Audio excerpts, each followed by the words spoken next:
Curious how the iPhone 16 Pro can transform your real estate videos? Well, in today's video, I'm going to be taking you behind the scenes as I shoot an entire property tour using just the iPhone 16 Pro and this DJI Osmo Mobile 6 gimbal.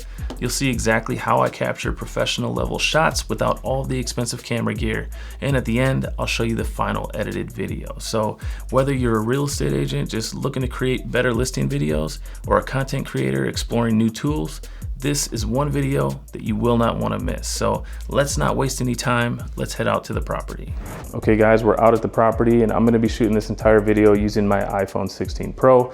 I'm not going to use any special third-party apps. I'm just going to use the native iPhone camera app. And just as a reminder, as far as settings goes, you want to make sure that your iPhone is set to 4K, 60 frames per second. And that's because you always want to be able to slow down the footage when you're doing these types of real estate videos. All right, so I'm going to go around, I'm going to shoot the house, and then I'll make sure to show you guys the final edited video. I have my trusty DJI Osmo Mobile 6. This is my favorite gimbal that DJI has ever come out with. I am gonna shoot in a horizontal because I want to make a horizontal video this time around, and we will go ahead and we will get to work. The way that this home is staged, it's really tough to get like a panning shot going around. So I think in the living room here, I'm just gonna do a nice little push in. I might even do like a reveal shot where I go up like this.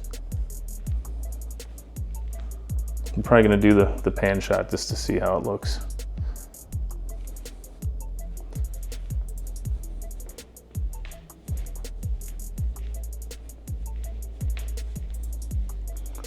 In hindsight, I kind of like that pan shot, so I think I'll probably keep that. We'll try the reveal shot here in the dining room, starting at the floor and then going up. Now we'll get the kitchen, nice little pan of the kitchen. I'm gonna go the same way that I was going when I did the living room, so that way if I wanted to speed ramp it right around to where I'm panning left to right in a circular motion, and then it speed ramps right into me panning left to right here in the kitchen in a circular motion. So we're always trying to plan our shots accordingly.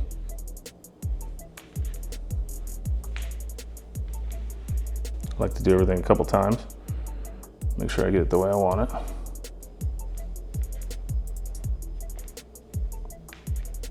Some light fixtures in here, so I'm gonna probably get some close-up shots, detailed shots of these light fixtures.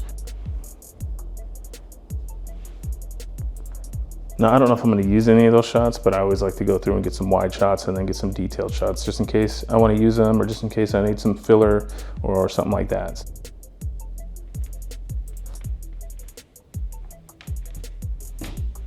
I had to get really close to this camera because I wanted to get wide. I didn't want to get too close to the bed because even though I'm in the widest angle possible here on the iPhone, I still felt like due to the size of this room, I needed to kind of back up a little bit. Life hack really quick, when you're shooting a house and you have like really yellow or tungsten lights and you're shooting with an iPhone, what I like to do is I like to go into the room really quick and let the auto white balance adjust to the room that I'm going into, and then quickly come back and then shoot it again. That way you don't have like really blue or really yellow lighting switching back and forth. You know, you just want to make sure that you try to get as close to white as possible here on your white balance. That's the easiest way to do it without having to manually set your own white balance.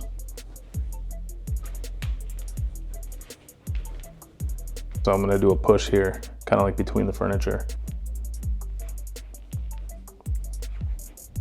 Probably do like a nice ramp effect into this other. This would be like a recreational space for playing cards or whatever. Now this gets really tricky because there's actually a view outside of a little pond. So I think the best way to shoot this is outside, not inside. So I think what I'm gonna end up doing is probably take a shot, maybe walking from the living room towards the door, and then you're gonna see a speed ramp going through the door, and then you might see the pond outside. Okay guys, we're back in the studio and you guys know what time it is. It's time to check out the final edited video. So without further ado, here's the final video shot on the iPhone 16 Pro.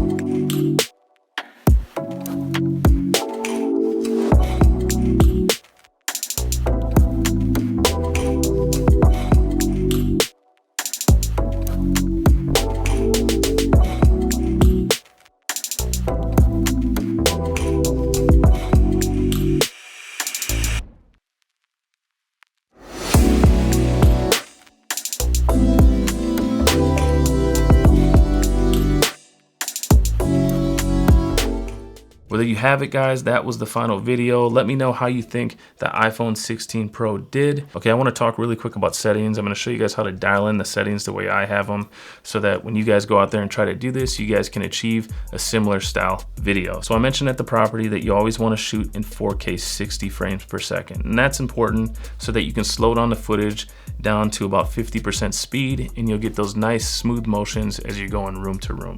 But as I click here into record video, you also want to make sure that you have HDR video turned off. And the reason being is that when you record in HDR on an iPhone, it really screws things up when you go to edit. A lot of times the footage looks washed out because the monitor that you're using isn't an HDR monitor, and it's this whole thing. So I always make sure I turn off HDR.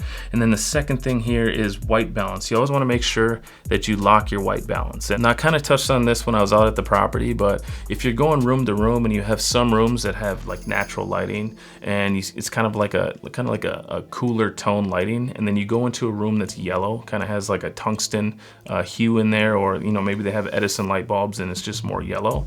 If you go from one room to the next, that room is going to look really yellow. But what you can do is, if you select lock white balance, you can go into that room that's more yellow or has the tungsten lighting, and you can let your camera adjust the white balance to that room. And then what you want to do is you want to select record. And once you select record, the white balance will be locked in the phone. So then once you've selected record, you can step out of that room, and then you can go back into the room and you can shoot that room.